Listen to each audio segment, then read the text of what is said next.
Are you asking the question, where's my stuff, too often? Whether it's in your own warehouses, from your suppliers, or in your customer network, if you're not sure where your stuff is, then Surge Air has the solution for you. With Surge Air's 99.9% accuracy, you're getting more than just supply chain visibility. You're getting the ability to orchestrate your supply chain and guide decisions in real time. Reduce the chaos in your supply chain and find operational truth with Surge Air. Find your visibility and learn more at surgeair.com. That's surgeair.com.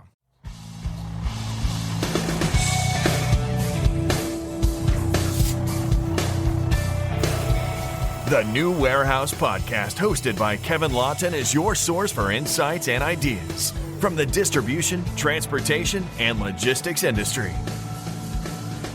A new episode every Monday morning brings you the latest from industry experts and thought leaders. And now, here's Kevin.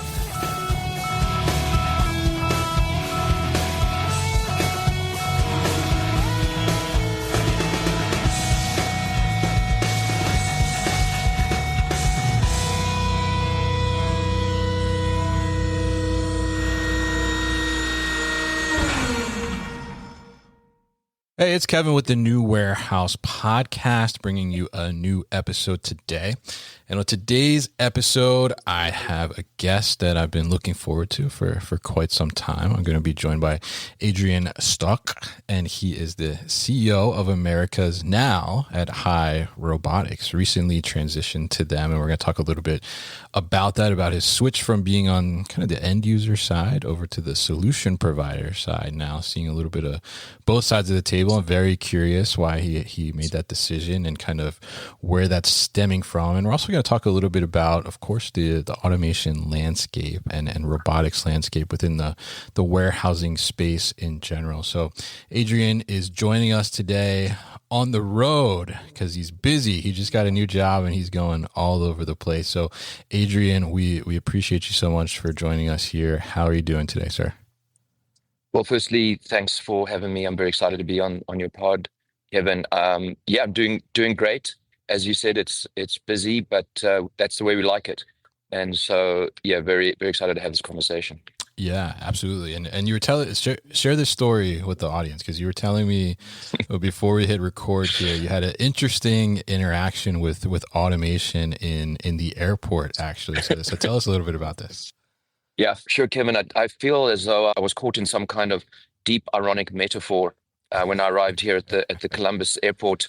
As you know, and as many of your followers would recognize, I'm very vocal about my dissatisfaction with the industry as a whole, as a result of being on the customer side of large-scale automation vendors for the last 5 years at GXO and the 5 years prior at Target, and seeing the lack of focus on the end customer from these vendors. And so when I arrived at the airport, I just had a few minutes to grab a quick bite before joining you on your pod. Mm-hmm. And I couldn't believe my luck when I walked straight into the first ever that I've seen automated pizza making machine. I couldn't believe my luck.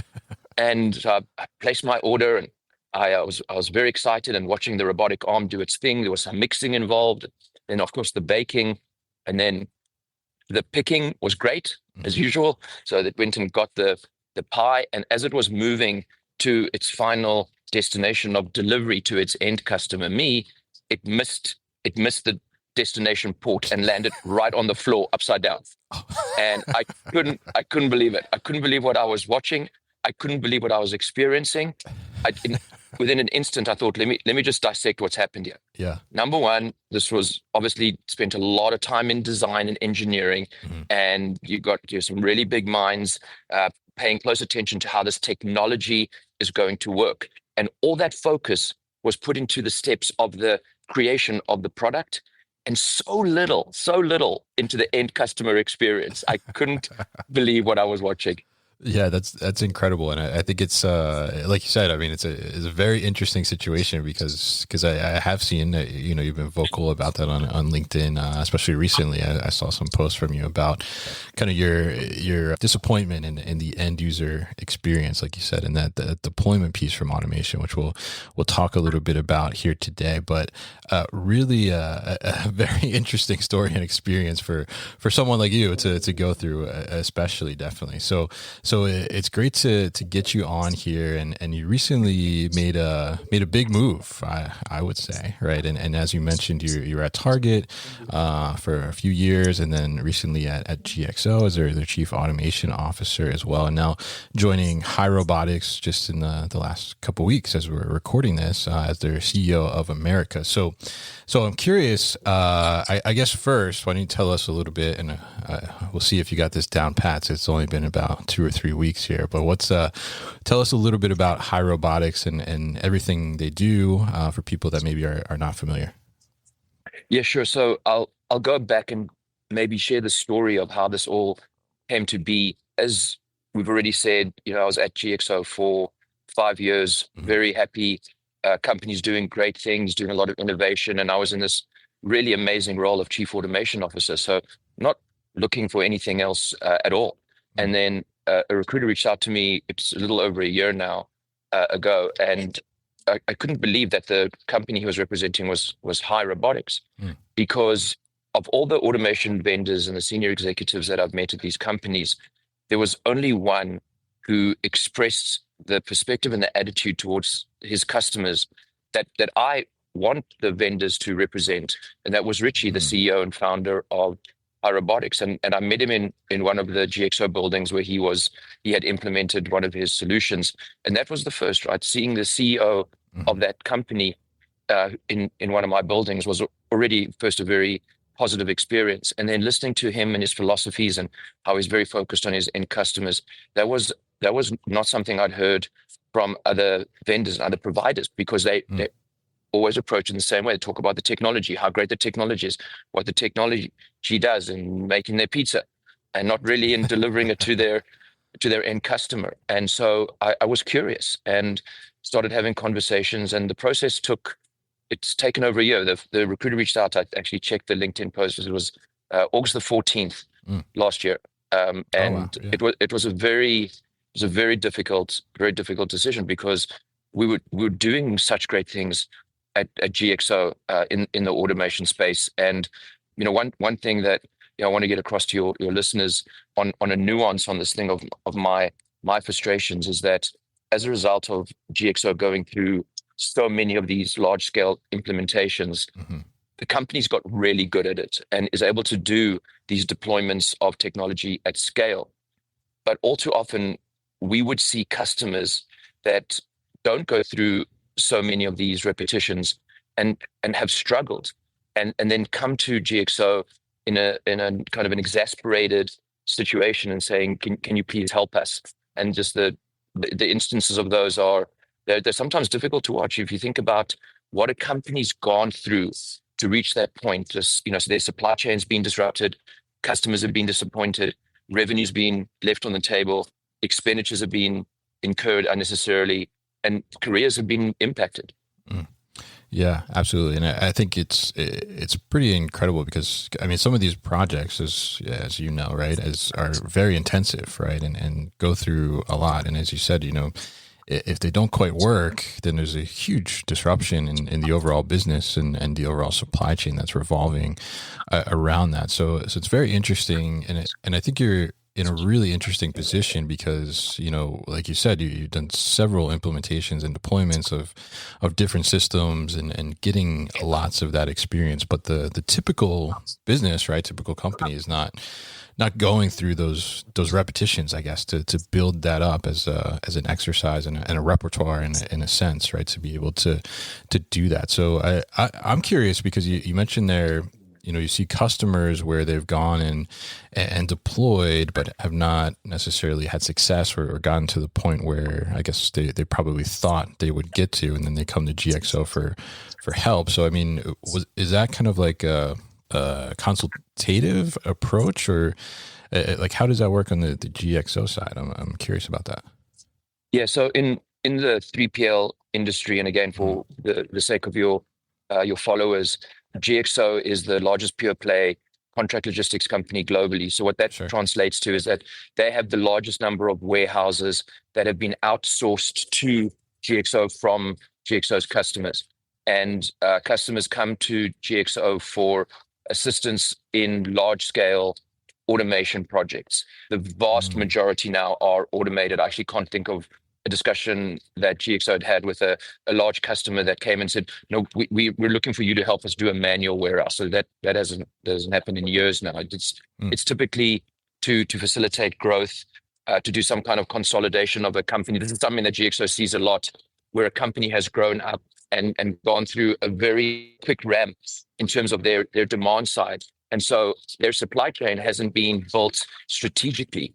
One customer had 11 small warehouses, so think about 50,000 square foot to 100,000 square foot, all within about a 25 mile radius in Southern California. Oh, Obviously, that's not strategic. Yeah. And so they came to GXO and said, we want to get to an automated state. We need faster cycle times for fulfillment, lower cost, less dependency on labor, especially during peak.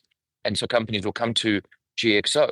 Now, if that company decides that they're going to attempt that kind of consolidation and automation project on their own, that's their prerogative. But it takes a lot of serious savvy know-how, experience to be able to do the design and the implementation and the upskilling of your staff, because running an automated warehouse is completely different to a manual. And these items on the GXO checklist, the vast majority of companies that don't go through this as part of their daily business wouldn't know all these points, and they're all critical success factors. You miss any one of those things that I mentioned, it can go sideways very quickly. Yeah, very very interesting there, and obviously, I think, like you said, it's vastly different, right? Manual to automated. There's a different way to look at it. There's a different way you're interacting with the product itself. There's a different way you're interacting with the systems that are involved there, and that experience too. Kind of like that experience that you talked about with the pizza there becomes very important for the end user and the person that's on the floor eventually, that's actually interacting or utilizing that system in some way. So tell us a little bit about kind of, I guess, maybe your decision, but also the experiences that you've gone through as someone that kind of is that end user in a sense, right? And how are you bringing that now to the solution provider side to kind of give it a different approach as you go towards customers? The way that I think about this is, it's like those movies when the movie starts, you see the end and it raises a whole bunch of questions, and then the movie fills in those blanks during the course of the movie itself. And so the way that we work with our customers at Hai is we start off with a customer success workshop, and we say, tell us what go live looks like in terms of a complete success of your implementation. And we define at a very detailed level what those customer success metrics are.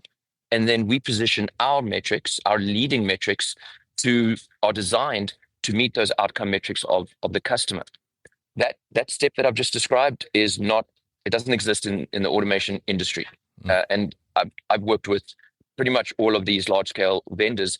They will stop at their success metrics, their contractual metrics. And I've had so many discussions, some rather heated ones, with vendors, with providers that they will represent, well, look, the robots are moving, they're bringing product. The response is, actually, guys, you aren't finished, you just started.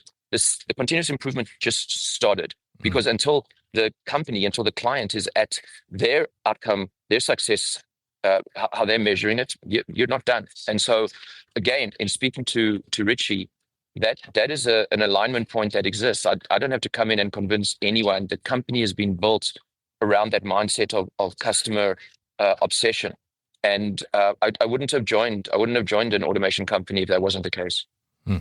Yeah, and I love that, and I think it's so important because we talk a lot about the experience, right, of the consumer ultimately that's receiving the package, right, or receiving the good, but like to get a really good experience there, like you have to have a really good experience in the operation itself too, right? So to be able to make that seamless and that process flow the way it's supposed to. So I love that approach, and I think it's very interesting, and you would know, better than most people, like just exactly how that's happening in the market and what some of these providers are looking at there. So I love that you're bringing that approach, and I think it's such a smart thing on Hai's side to bring somebody that's been through so many of these from that end user perspective to help them make that robust and help them drive that better experience. And I'm curious, as the market for automation and robotics expands, right, and starts to penetrate into like you mentioned, GXO, right, is the biggest pure play 3PL contract logistics out there, like you said, right? But as automation and robotics starts to penetrate further down market, right, into some of these more mid-market sized businesses and things like that, how does that experience become even more important, because they may not have like the resources that a GXO would have? It's a critical question that you're asking, and the answer to this question is why a lot of companies don't outsource. Because when you think about the implication, the result of that decision, whoever's managing that final fulfillment warehouse is the last party to touch the customer's product until their end consumer gets it. And that's a massive trust factor.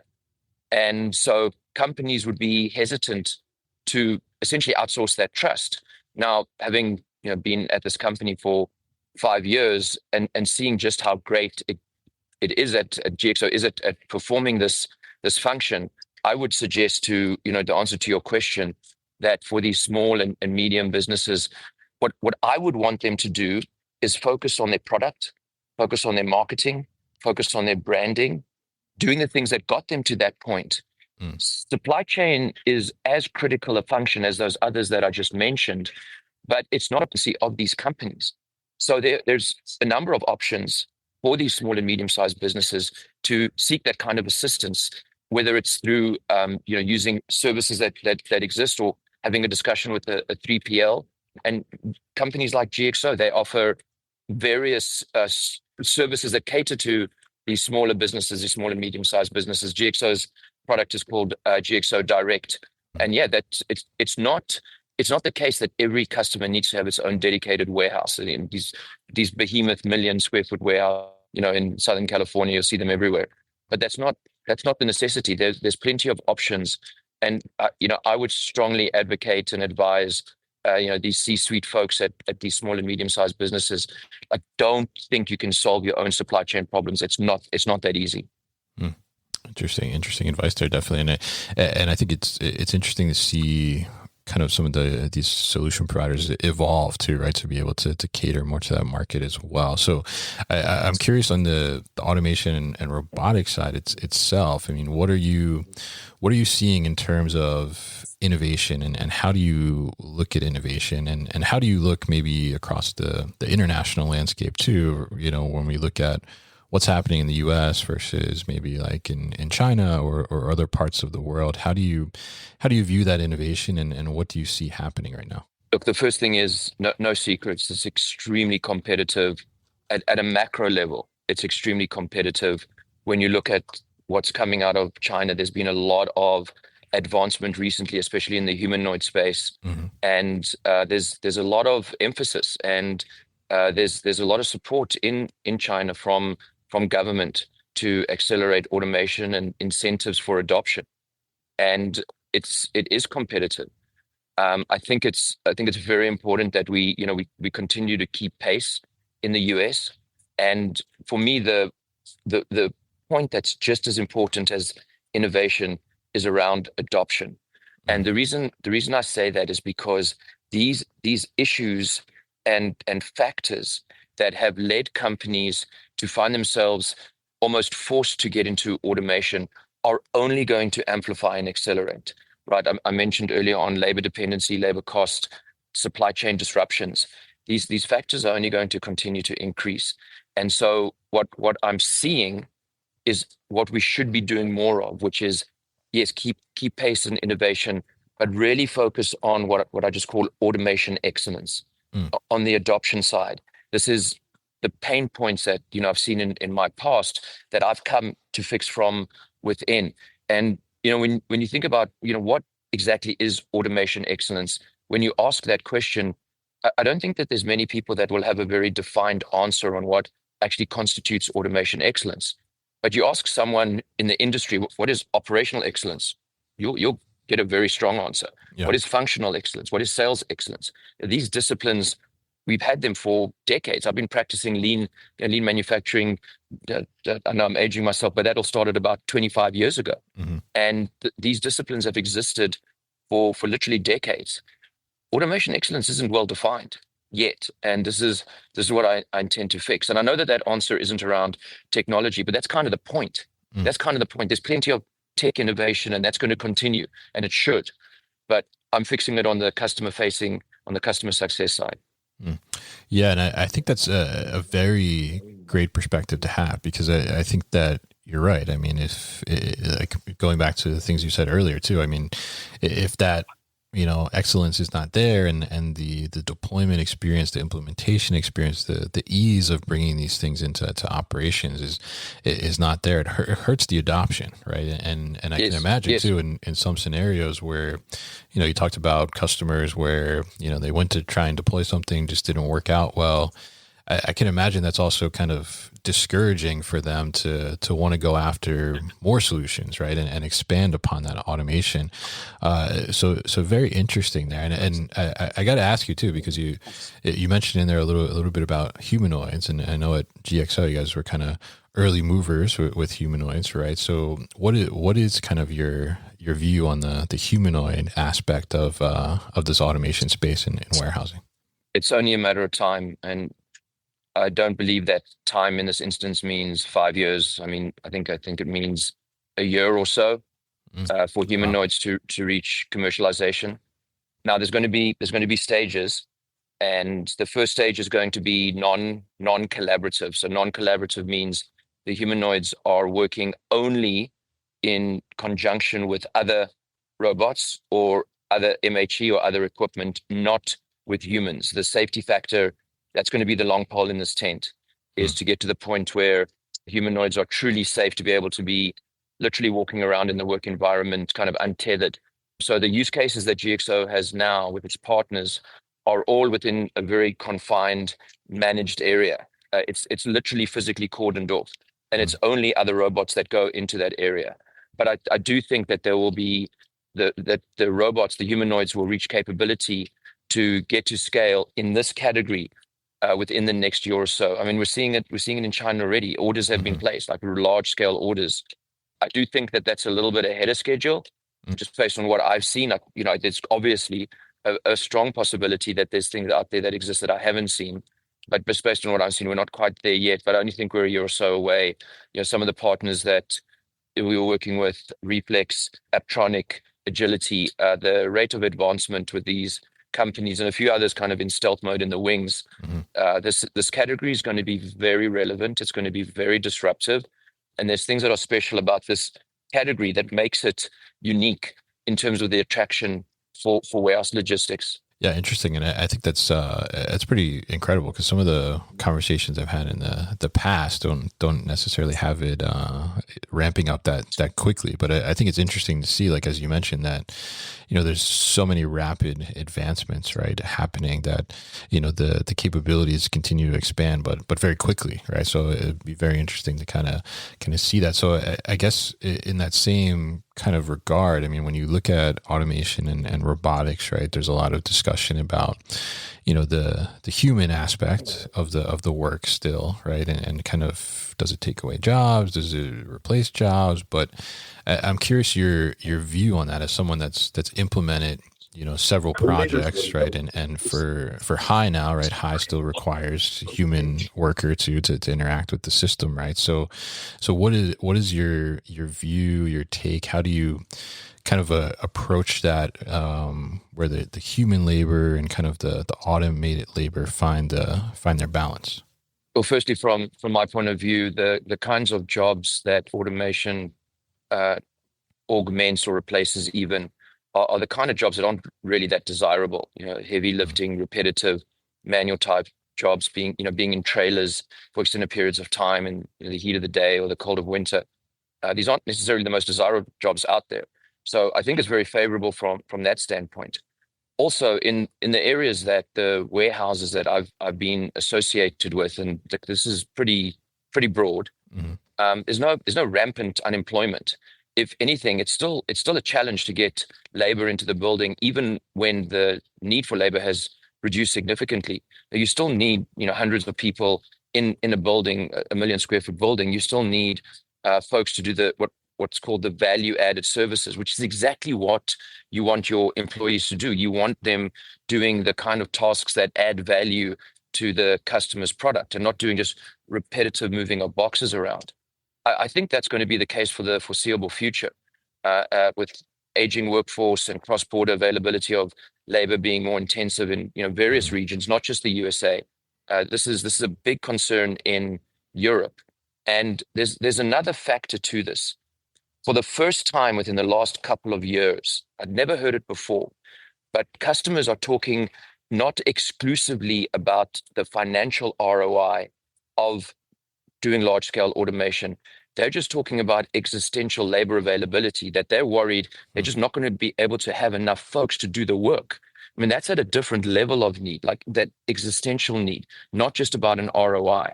And so a number of discussions with customers that I've had recently is just about the need to automate because they won't be able to manage supply chain. Yeah. That's an interesting tidbit there, because I think it is really interesting, and I've been seeing lately some things too about like I guess just the population in general. You mentioned they're kind of like the older workforce, leaving the workforce, and then like what's that newer workforce coming in, but also like looking at different things like birth rates and lower than they were, years ago when there was a ton of people to be able to work. And it's interesting to see, like you said, that shift a little bit, not just from a financial ROI perspective, but also from that existential position too of like, well, I just don't have the people to do the work that needs to be done. So we got to find a solution to be able to do that or get more out of one person, right? To be able to expand upon that. So very interesting insight there around that. So now if we look towards the future a little bit and ask you specifically kind of about the future of Hai Robotics and kind of what's the vision there? How do you see kind of Hai Robotics expanding and growing, and is there anything we can look forward to in the near future here? Yeah, there's some very exciting products in the works, but what's unique about Hai, and this goes back to the opening discussion and the reason that I've joined the company, is because the innovation that's done, the kind of the R side, the research and gathering of requirements, is extremely customer centric. And when having discussions with other automation vendors, and you think about some of those solutions, they're very rectangular, very box shaped. You literally have to think inside their box, and that's not the approach from Hai. So what are some of the things that you can look forward to is announcements about some big logos and some very customer centric innovation in certain verticals as well. And one of the areas that the company is very strong at is integrated process flows. So what I mean by that is some of even the large scale technologies are very specific to a singular task, like picking, storage and picking. More and more customers are expecting and demanding that it's not just the pick, it's the sort into the final container, the closing of the final container, and doing as much of the end-to-end flow of the warehouse through automation. And those are areas where we're very actively developing new solutions in. Interesting. I'll definitely be looking forward to that and seeing that, and hopefully you'll come back on at some point and tell us a little bit more about that from Hai Robotics perspective. And I think it's really, really great to see you go from kind of that end user perspective to now the solution provider perspective. And I think that's going to drive a ton of value for Hai. So we'll be excited to see how that continues to evolve with you at the leadership in the Americas here. So How can we learn more about Hai Robotics, and what's the best place to go to do that? So a couple of different ways. Obviously, the website, we're very active at some of the industry events that your followers would know about, Modex, ProMat, and others. Pack Expo coming up here quite soon. Definitely visit us as those booths. We've got our engineers and our business development folks always willing to have a conversation, and of course reach out on LinkedIn. We're very active. We want to build community, and we want these projects to be huge successes. Like that's what we want for our customers. We want to be standing side by side in their buildings, admiring, looking at our technology and looking how the product just flows with a very smooth cadence through their warehouses with big smiles on their faces. That's what we're looking to sell. Yes, the robots are great, but those smiles and that trust, that's what we're really looking to get with our customers. All right, fantastic. And so if you want to smile, definitely go to Hai Robotics, right?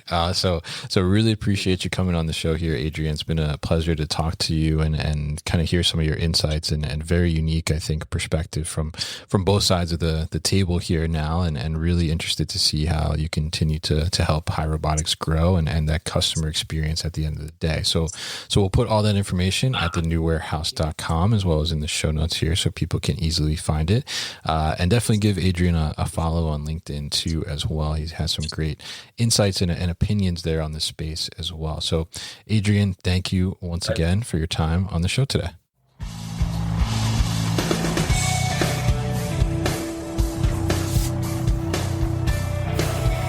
You've been listening to the New Warehouse Podcast with Kevin Lawton. Subscribe and check us out online at thenewwarehouse.com.